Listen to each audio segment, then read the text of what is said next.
আসসালামু আলাইকুম everyone, it's your Mahi. Dear viewers, আজকে আমি হাজির হয়েছি আরও একটি মজার রেসিপি নিয়ে। আজকে আমি তৈরি করে দেখাবো বেলে মাছ ভুনা। চলুন তাহলে আর কথা না বাড়িয়ে মূল পর্বে চলে যাই। প্রথমে এখানে আমি হলুদ, মরিচ আর লবণ দিয়ে আদা রসুন দিয়ে মেখে নিয়েছি মাছগুলোকে। এখন এগুলোকে তেলে ভেজে নেব। এই জন্য আমি একটি তাওয়ার মধ্যে তেল দিয়ে দিয়েছি আর একে একে মাছগুলো দিয়ে দিচ্ছি।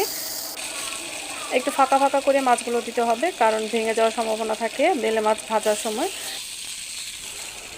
মাছগুলো সুন্দরভাবে আমি দিয়ে দিয়েছি। এখন এগুলোকে আমি উল্টে দেব। মাছ ভাজা হয়ে গেছে একটি পাশ। মাছগুলো উল্টে পাল্টে আমি লাল করে ভেজে নেব। মাছগুলো ভাজা হয়ে গেছে, এখন আমি এগুলোকে তুলে নিচ্ছি আর এইভাবে আমি সবগুলো মাছ ভেজে নেব। এখন একটি পাত্রে সামান্য পরিমাণে তেল দিয়ে দিচ্ছি আর এর মধ্যে আমি পেঁয়াজ কুচি দিয়ে দিচ্ছি।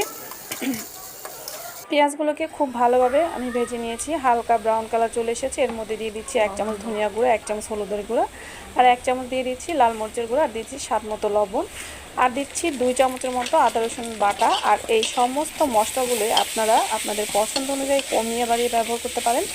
যে যেমন ঝাল খেতে পছন্দ করেন তেমন দিতে পারেন। সামান্য একটু পানি দিয়ে আমি কষিয়ে নিব মশলাগুলোকে। খুব ভালোভাবে মশলাগুলো কষানো হয়ে গেছে। এখন এর মধ্যে আমি দিয়ে দিচ্ছি টমেটো কুচি। আমি একটা টমেটো ব্যবহার করেছি, আপনারা চাইলে বেশিও দিতে পারেন, কারণ এখানে মাছ কম নিয়েছি, এজন্য টমেটো একটা দিয়েছি। এখন এর মধ্যে দিয়ে দিচ্ছি ধনিয়া পাতা কুচি আর কাঁচামরিচ। ফ্লেভারের জন্য আমি কাঁচামরিচটা ব্যবহার করেছি। এগুলো খুব ভালোভাবে মশলার সাথে মিশিয়ে নিয়ে আমি দিয়ে দিচ্ছি আবারও কিছুটা পানি দিয়ে খুব ভালোভাবে মিশিয়ে নিচ্ছি। এখন বলক চলে এসেছে আর মাছগুলো আমি এভাবে ঢেলে দিয়েছি, কারণ বেলে মাছ রান্না করার সময় ভেঙে যায়। খুব সুন্দরভাবে আমি মাছগুলোকে দিয়ে একটু চেপে চেপে দিচ্ছি মশলার পানির ভিতরে। পানিগুলো শুকিয়ে এলে মাছটা রান্না করা হয়ে যাবে। এটা রান্না করতে বেশিক্ষণ সময় লাগে না।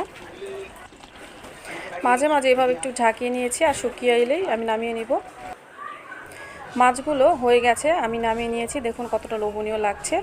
আমার আজকের রেসিপি যদি আপনাদের কাছে ভালো লাগে অবশ্যই লাইক কমেন্ট শেয়ার করতে ভুলবেন না, আর ফ্রেন্ড ফ্যামিলি সবার সাথে শেয়ার করবেন।